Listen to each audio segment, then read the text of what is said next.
Chapter 2 of John Stuart Mill, His Life and Works. This recording is in the public domain. John Stuart Mill, His Life and Works. His Career in the India House, by W. T. Thornton. I have undertaken to prepare a sketch of Mr. Mill's official career, but find, on inquiry, scarcely anything to add to the few particulars on the subject which have already found their way into print.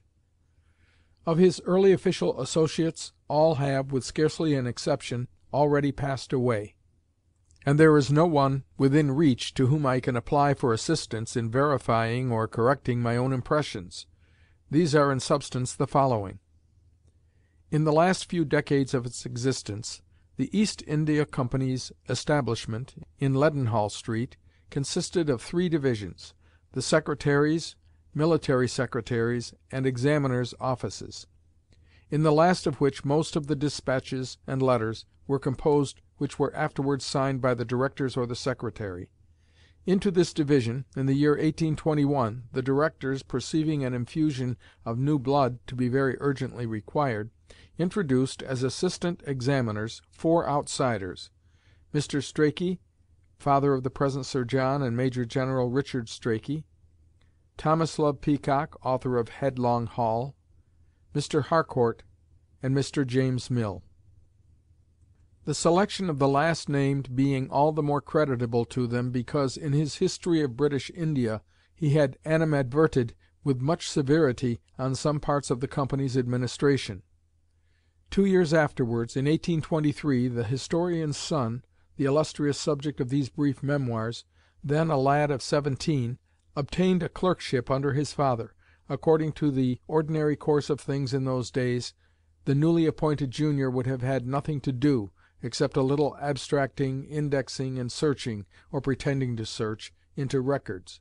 But young Mill was almost immediately set to indite dispatches to the governments of the 3 Indian presidencies, on what, in India House phraseology, were distinguished as political subjects, that is, for the most part, growing out of the relations of the said governments with native states or foreign potentates. This continued to be his business almost to the last.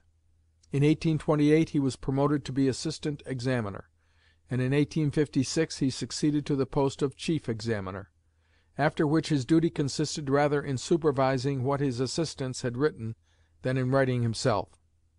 But for the 23 years preceding, he had had immediate charge of the political department, and had written almost every political despatch of any importance, that conveyed the instructions of the merchant princes of Leadenhall Street to their proconsuls in Asia.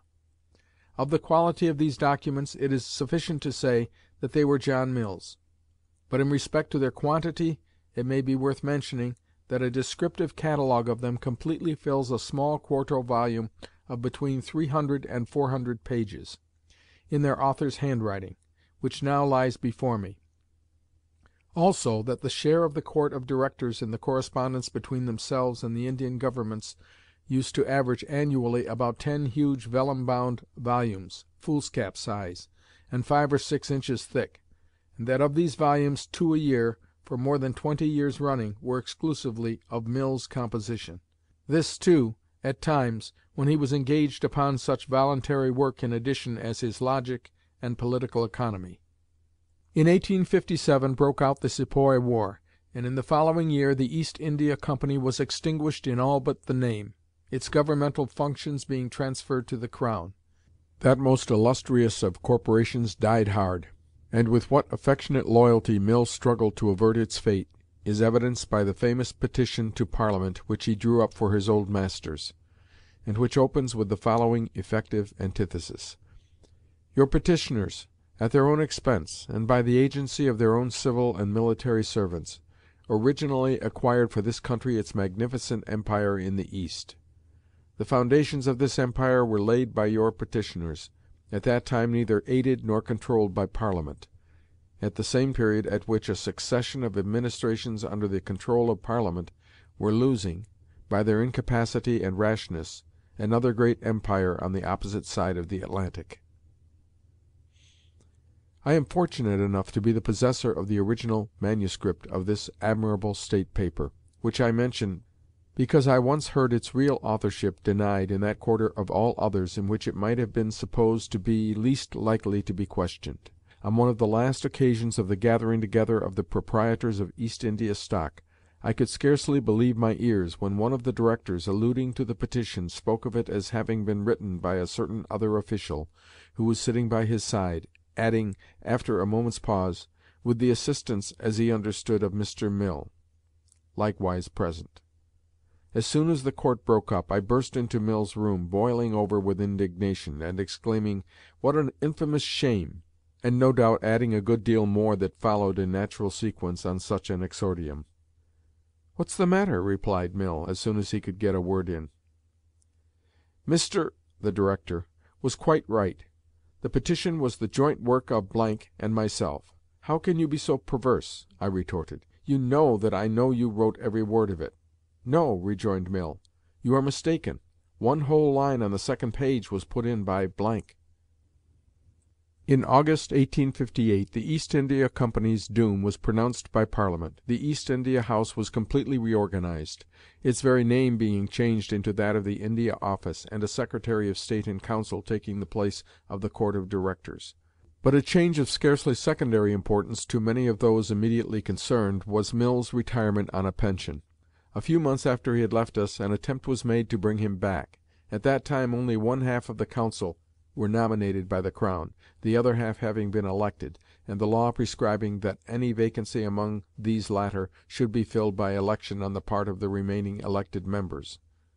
On the first occasion of the kind that occurred, Mill was immediately proposed, and I had the honor of being commissioned to sound him on the subject of the intended offer, and to endeavor to overcome the objections to acceptance which it was feared he might entertain. I went accordingly to his house on Blackheath, but had no sooner broached the subject than I saw that my mission was hopeless. The anguish of his recent bereavement was as yet too fresh. He sought eagerly for some slight alleviation of despair in hard literary labor, but to face the outside world was for the present impossible. Here my scanty record must end, unless I may be permitted to supplement its meagreness by one or two personal, not to say egotistical, reminiscences.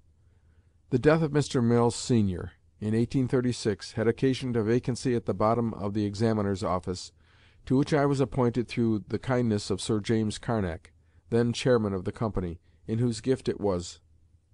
Within a few months, however, I was transferred to a newly created branch of the Secretary's office, owing to which cause, and perhaps also to a little, or not a little, mutual shyness, I for some years came so seldom into contact with Mr. Mill that, though he of course knew me by sight, we scarcely ever spoke, and generally passed each other without any mark of recognition when we happened to meet in or out of doors. Early in 1846, however, I sent him a copy of a book I had just brought out, on Overpopulation. A day or two afterwards he came into my room to thank me for it, and during the half-hour's conversation that thereupon ensued, sprang up, full-grown at its birth, an intimate friendship, of which I feel that I am not unduly boasting in declaring it to have been equally sincere and fervent on both sides. From that time, for the next 10 or 12 years, a day seldom passed without, if I did not go into his room, his coming into mine, often telling me as he entered that he had nothing particular to say, but that, having a few minutes to spare, he thought we might as well have a little talk. And what talks we have had on such occasions, and on what various subjects! And not unfrequently, too, when the room was Mill's, Grote the historian would join us, first announcing his advent by a peculiar and ever welcome rat-tat with his walking-stick on the door. I must not dwell longer over these recollections, but there are two special obligations of my own to Mill which I cannot permit myself to pass over. When in 1856 he became examiner, he had made it, as I have been since assured by then chairman of the East India Company, a condition of his acceptance of the post, that I, whose name was very likely the chairman had never before heard, should be associated with him as one of his assistant examiners, and I was placed, in consequence, in charge of the Public Works Department. Not long afterwards, having lapsed into a state of nervous weakness which for nearly a year absolutely incapacitated me for mental labor, I should, but for Mill, have been compelled to retire from the service. From this, however, he saved me by quietly taking upon himself, and for the space of 12 months discharging the whole of my official duties. in addition to his own. Is it wonderful that such a man, supposed by those who did not know him to be cold, stern, and dry, should have been enthusiastically beloved by those who did? It is little to say that my own friendship with him was, from first to last, never once ruffled by difference or misunderstanding of any kind. Differences of opinion we had in abundance, but my open avowal of them was always recognized by him as one of the strongest proofs of respect, and served to cement instead of weakening our attachment. I may be permitted here, without Mr. Thornton's knowledge, to recall a remark made by Mr. Mill only a few weeks ago. We were speaking of Mr. Thornton's recently published Old-fashioned Ethics and Common-sense Metaphysics, when I remarked on Mr. Mill's wide divergence from most of the views contained in it. "Yes," he replied, "it is pleasant to find something on which to differ from Thornton." Mr. Mill's prompt recognition of the importance of Mr. Thornton's refutation of the wage fund theory is only one out of numberless instances of his particular magnanimity. The nearest approach made throughout our intercourse to any thing of an unpleasant character was about the time of his retirement from the India House. Talking over that one day with 2 or 3 of my colleagues, I said it would not do to let Mill go without receiving some permanently visible token of our regard. The motion was no sooner made than it was carried by acclamation. Every member of the examiner's office, for we jealously insisted on confining the affair to ourselves, came tendering his subscription, scarcely waiting to be asked. In half an hour's time, some 50 or 60 pounds, I forget the exact sum, was collected, which in due course was invested in a superb silver inkstand, designed by our friend Digby Wyatt, and manufactured by Messrs. Elkington. Before it was ready, however, an unexpected trouble arose.